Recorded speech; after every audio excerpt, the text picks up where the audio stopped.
reality where we don't know who we are, we don't recognize ourselves, we don't know who we are, we don't understand the sounds. We know how to say the languages and stuff, but we don't understand the sounds we're making.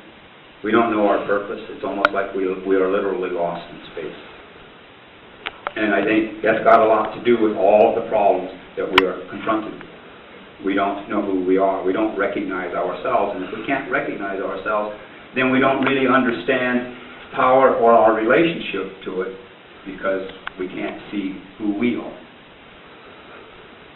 And so it's like we're human beings. You know, I know that every one of us, if we were filling out a paper and they said, "Are you a human being or a humanoid?" we could say human being, but do we understand what we're saying? Do we know what it means to be a human being? Because I think a part of the whole process of those who would colonize our minds and turn our being into a form of energy to run their colonizing systems in this materially excessive, aggressive reality that we're in, it's all run by the essence of who we are. So a part of the whole thing to happen is to strip our ability to recognize ourselves. I think this is a part of the civilizing process. Now, as human beings, who we are: human, visible, being, the invisible, visible. Our bone, flesh, and blood, literally, we are made up of the metals and minerals, liquids, and shapes. Minerals of the earth. We're shapes of the earth, literally. All the things of the earth are made up of the same DNA, the same metals, minerals, liquids. All things of the earth. So we all have the same DNA. We're all made up of the same stuff. We just have different shape, form, and purpose. But we all have, and everything has being. Everything has being.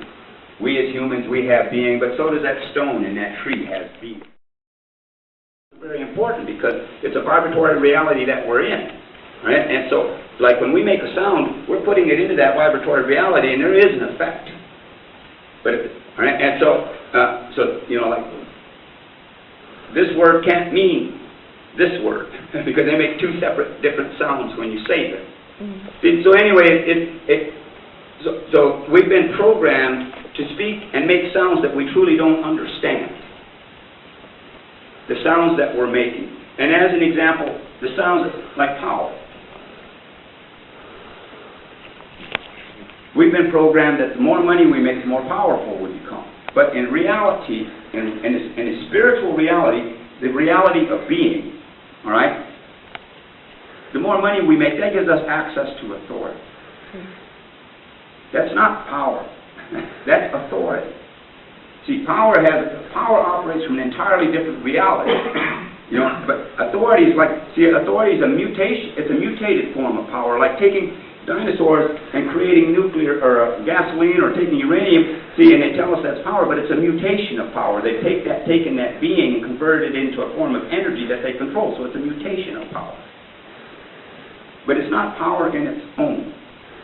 But we go around in our lives, you know, believing that power is in money or vote or religious systems. If we go around believing that that's where power is, but we're also simultaneously full of fears and doubts and insecurities, which means we're negating our own worth perceptionally, then how do we access power?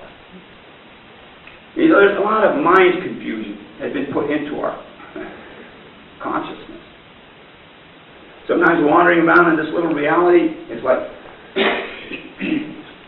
I look at the situation we're in, and I know we're good people. I mean, we may disagree. We have our things. Well, I just know all that stuff there, but I know at our essence, you know, the Creator made good human beings.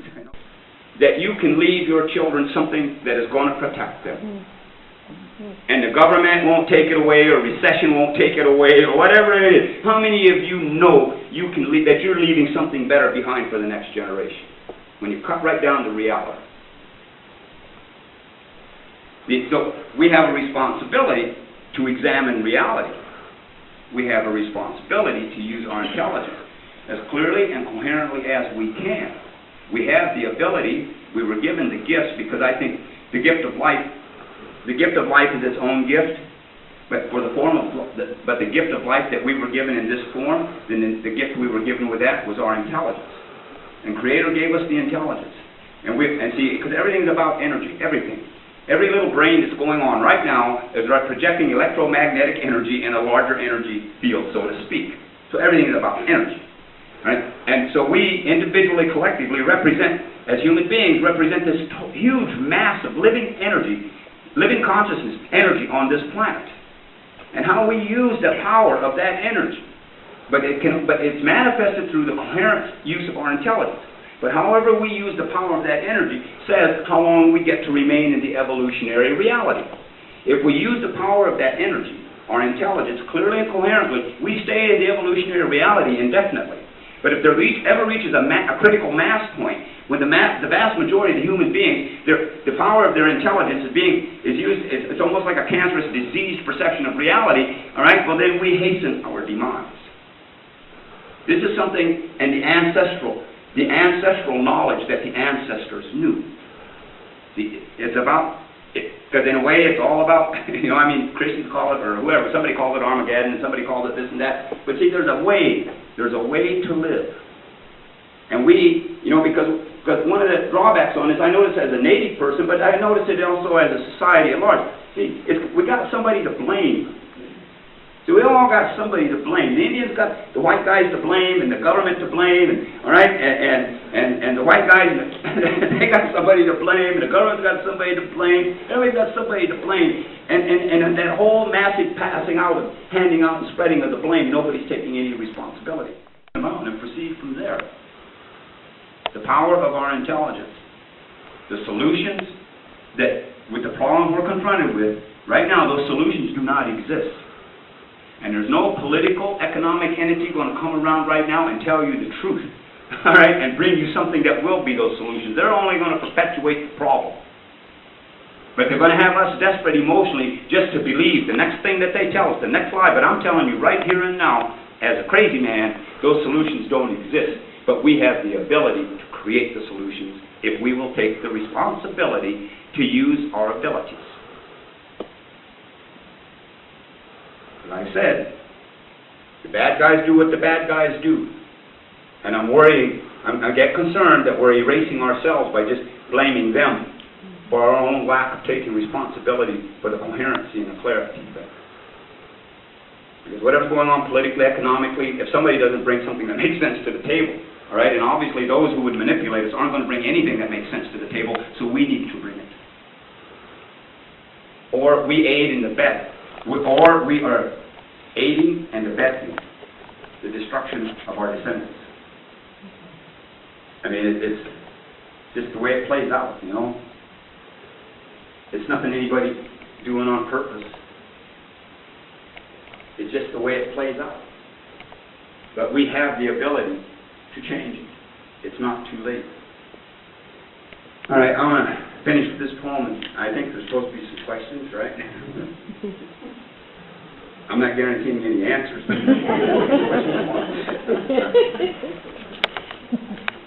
Happiness is how we feel about ourselves. The good we think, the good we feel, the good we do. We are part of the dream time. Happiness is one of the colors. There are shadow casters who trick us about happiness. We are taught to wish for things to make us happy. We are not taught to dream for happiness itself. We can't buy happiness, we can't sell it, we can't steal it, we can't borrow it, and we can't capture it. But we can create it. Love can't bring us happiness, but happiness can bring us to love. Power can't bring us happiness, but happiness can show us power. On the line of what is real and what really isn't. Dream for happiness. Somewhere between heart and mind, the spirit of life can be seen. Happiness comes in a way to dream. Okay, that's that part of it.